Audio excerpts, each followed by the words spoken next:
Hi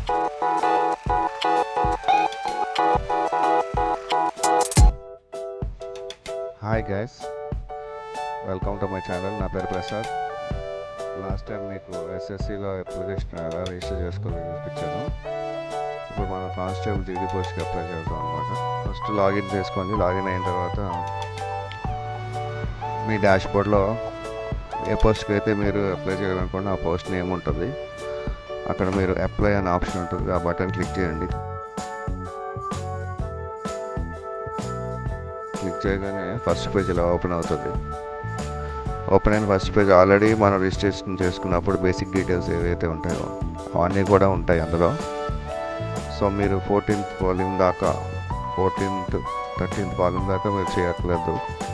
అక్కడ armed forces people అయి ఉంటే అది మాత్రం ఫిలప్ చేసుకోండి, లేదంటే లేదు. తర్వాత మీరు అక్కడి నుంచి స్టార్ట్ చేయాలో చూపిస్తాను. మీరు వెదర్ సీకింగ్ ఏజ్ రిలాక్షన్ అని 15.1 చూసారా, అక్కడి నుంచి చూసుకోవచ్చు. ఏజ్ రిలాక్సేషన్ అంటే క్యాస్ట్ బట్టి మనకి వస్తారు. అది ఏదైతే ఉందో మనం ఆల్రెడీ క్యాస్ట్ మెన్షన్ చేసి ఉంటాం కాబట్టి అక్కడ ఆల్రెడీ వచ్చేస్తుంది ఏ క్యాస్ట్ మనం అప్లికబుల్. సో అది సెలెక్ట్ చేసుకోవాలి. తర్వాత మీరు ఎన్సీసీ ఏమైనా ఉందా అంటే ఉంటే ఎస్ అని పెట్టండి, లేదంటే లేదు. ఉంటే ఎన్సీసీ సర్టిఫికేట్ కూడా మీరు అప్లోడ్ చేయాల్సి ఉంటుంది. ఆ నెంబరు 2 times ఇవ్వండి, లేకపోతే నో అని పెట్టేసేయండి. తర్వాత ప్రిఫరెన్స్ ఆఫ్ ఎగ్జామినేషన్ సెంటర్ అని 3 columns ఉంటాయి. Centre 1, centre 2, centre 3. మీరు ఏ సెంటర్ పెట్టాలనుకుంటున్నారో మీకు దగ్గరగా అది పెట్టుకోవచ్చు. 3 centers ఆప్షన్ ఇస్తారు. నేనైతే ఇక్కడ మనకి దగ్గరలో రాజమండ్రి పెడుతున్నాను, కాకినాడ నెక్స్ట్ అలాగే పెడుతున్నాను. మీకు మీ ఊరికి దగ్గరలో ఏ సెంటర్స్ ఉన్నాయో ఆ సెంటర్స్ మీరు పెట్టుకోండి. సెంటర్ 1, సెంటర్ 2, సెంటర్ 3 కంపల్సరీ పెట్టాలి 3.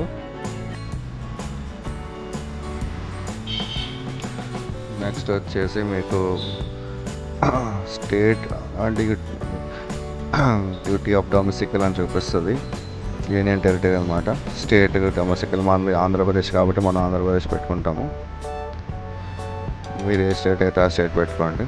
కన్ఫర్మ్ చేయండి ఆంధ్రప్రదేశ్ స్టేట్ 2 times. తర్వాత డిస్ట్రిక్ట్, మీ డిస్ట్రిక్ట్ ఏదైతే ఉందో ఆ డిస్ట్రిక్ట్ ఇవ్వాలి. నెక్స్ట్ వచ్చేసి మీరు వేరే ఊరి నుంచి ఏమైనా వచ్చారా వేరే స్టేట్ అంటే నో అని పెట్టండి. ఇక్కడ మీరు ఏదైనా ఇంతకుముందు బెనిఫిట్ ఏమైనా కావాలి మీకు గవర్నమెంట్ నుంచి అనుకుంటే స్టేట్ గవర్నమెంట్ నుంచి అక్కడ ఇస్తాను ఆప్షన్ ఉంటుంది, అది పెట్టండి. అలాగే ఈడబ్ల్యూఎస్ ఇవన్నీ కేటగిరీ నుంచి మీరు ఉన్నారా లేరా అనేది కూడా ఇక్కడ అడుగుతుంది. మీరు ఆ బెనిఫిట్స్ అన్ని అవైల్ చేసుకోవాలి కాబట్టి రిజర్వేషన్ బెనిఫిట్స్ మీరు ఇస్తాను పెట్టండి కన్ఫామ్గా, అది మర్చిపోకండి. నెక్స్ట్ వచ్చేసి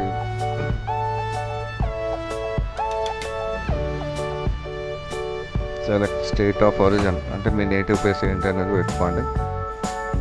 ఆల్రెడీ ఇచ్చేసాం కాబట్టి ఆ చేంజెస్ ఏమి ఉండవు. మిలిటరీలో వర్క్ చేశారని అనేసి అడుగుతుంది. లేదన్నా నెక్స్ట్ నక్సల్ ఎఫెక్టెడ్ డిస్ట్రిక్ట్లో ఉన్నారా, బార్డర్ డిస్ట్రిక్ట్లో అడుగుతుంది. అక్కడ 23rd పాయింట్ ఇంపార్టెంట్, పోస్ట్ మనం అప్లై చేయాలి. దానికి ప్రిఫరెన్స్ అనమాట ఇది. ఫస్ట్ ఏ పోస్ట్ పెట్టాలనుకుంటున్నారు, నెక్స్ట్ ఏ పోస్ట్ పెట్టాలనుకుంటున్నారు, ఇవన్నీ కూడా మీకు కోడ్ రూపంలో ఉంటాయి. ఇక్కడ పోస్ట్ కోడ్ అని ఉంది చూసారా, ABCDE. మీరు ఒక పేపర్ తీసుకొని ఫస్ట్ ఏ పోస్ట్ పెట్టాలనుకుంటే ఆర్డర్ ప్రకారం రాసుకోండి పేపర్లో. తీసుకొని ఫస్ట్ ఏది పెట్టాలి, suppose BSF border secretary first పెట్టాలనుకుంటే A, తర్వాత CSF పెట్టాలనుకుంటే B, అలాగా ఒక పేపర్ మీద రాసి పెట్టుకోండి. దాన్ని టైం తీసుకొని బాగా ఆలోచించి రాసుకోండి, పేపర్ మీద రాసుకొని నెక్స్ట్ ఇక్కడ మీరు ఫిల్అప్ చేయాలి. అది క్లోజ్ చేసేసి ఆర్డర్ ప్రకారం ఇచ్చేసాను. 2 times ఇవ్వాలి కన్ఫర్మ్ చేయడానికి. ఓకే, తర్వాత హైయెస్ట్ ఎడ్యుకేషన్ క్వాలిఫికేషన్ నెక్స్ట్ కొన్నాము. మీరు ఏంటి హైయెస్ట్ చదివారో అది అక్కడ ఇవ్వండి. ఇప్పుడు ఎగ్జామ్కి ఏది క్వాలిఫైడ్తో ఆ ఎగ్జామ్ గురించి అడుగుతుంది. అక్కడ details of qualifying educational qualification అంటే 10th ఇప్పుడు చాలు జీడీకి, కానిస్టేబుల్ జీడీకి. సో అది పెట్టండి. స్టేటస్ పాస్డ్ ఫెయిల్ అని ఉంటుంది ఇక్కడ. ఫస్ట్ స్టేటస్ పాస్డ్ అని పెట్టండి. మీరు ఇయర్ పాస్ ఆల్రెడీ ఉంటుంది, ఎందుకంటే 10thలో ఇచ్చాం కాబట్టి. తర్వాత పర్సంటేజ్ ఎంత ఉందో అది ఇవ్వండి, లేదంటే జీపీఏ వస్తుంటే జీపీఏ ఇవ్వండి. ఈ మన ఇన్ఫర్మేషన్ అంతా కూడా పర్సనల్ ఇన్ఫర్మేషన్ అంతా కూడా ఈ డిపార్ట్మెంట్కి ఇవ్వాలి అవుతా అని అడుగుతుంది. ఎస్ అని ఇవ్వండి. కరస్పాండెంట్ ఆల్రెడీ అది ఉంటుంది. నెక్స్ట్ ఇక్కడ very important photo and signature. మీరు ఈ ఫోటో చూసినట్టయితే సైజ్ ఇచ్చాడు 3.5 అండ్ 4.5 అనేసి. కంపల్సరీ అది డైమెన్షన్లో ఇవ్వాలి. ఓకే, మీరు ఈ ఫైల్ ఆల్రెడీ స్కాన్ చేసి పెట్టుకుంటే ఓకే, లేదంటే ఇది రెండు మార్కులో చూపిస్తుంది సైజు లేదని చెప్పేసి 20 KB to 50 KB మధ్యలోనే ఉండాలని.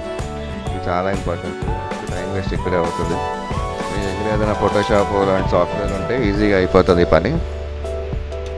నా దగ్గర ఫోటోషాప్ ఉంది, నేను ఫోటోషాప్లో దాన్ని సైజెస్ మొత్తం మార్చేసాను.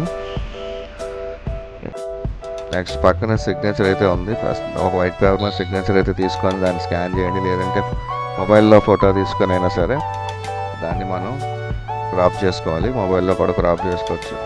ఫోటో వరకు అయితే ఓకే, సైజెస్ పెట్టి క్రాప్ చేసుకోవచ్చు, లేదంటే ఏదైనా సాఫ్ట్వేర్లో యూజ్ చేసుకో క్రాప్ చేయండి. నేనైతే ఇక్కడ డైరెక్ట్ స్కాన్ చేస్తున్నాను నాకు నా నెట్ సెంటర్లో కాబట్టి.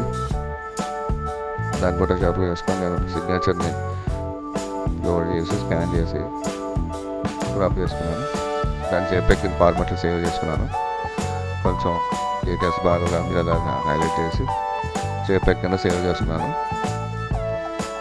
ఇది అప్లోడ్ అయిపోయింది. నెక్స్ట్ జేపీఈజీ ఫార్మాట్ చూసుకోండి. సిగ్నేచర్ చూసారా, అప్లోడ్ అయింది, అలా కనిపిస్తుంది. నెక్స్ట్ ఫోటో వచ్చేసి ఇక్కడ డేట్ అనేది ఇవ్వాలి. చాలామంది తెలియదు ఇది. ఫోటో మీద టెక్స్ట్ బేస్లో మనం ఏ రోజు అయితే ఫోటో దిగామని ఆ ఫోటో మీద డేట్ ఇవ్వాలి. వాళ్ళు అడిగిన డేట్ కొంచెం 10 days తర్వాత ఇవ్వండి, పర్లేదు. ఎక్స్పోర్ట్ చేసుకోండి. ఇది కూడా మెయిన్ 20 నుంచి 50 KB మధ్యలో ఉండాలి. సరే, అప్లోడ్ అయింది. సో ఇక్కడ క్యాప్చా ఉంటుంది. ఇక్కడ ఒకటి ఉంది చూసారా, date of upload of photography is required. చూసారా, 27th July తర్వాతేనా అన్నాడు. నేను 25th October పెట్టాను. సో ఎస్ అని పెట్టేసేయండి. ఓకే చేసి ఇక్కడ క్యాప్చర్ ఇచ్చేసి సబ్మిట్ కొట్టేసేయండి. ప్రివ్యూ చూసుకోండి. ఫైనల్గా సబ్మిట్ అనే ఆప్షన్ అడుగుతుంది. అంతా ఓకే ఉంది, ప్రివ్యూ మొత్తం ఓకే చూసుకున్నాక వెరీ గుడ్ అనుకుంటే అప్పుడు సబ్మిట్ కొట్టేసేయండి.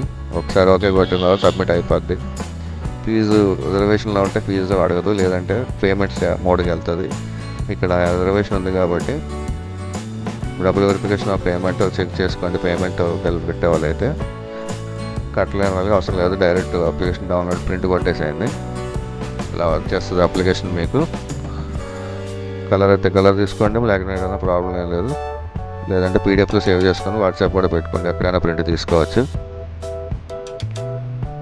నేనైతే పేపర్లో ప్రింట్ ఇచ్చేస్తున్నాను కస్టమర్కి.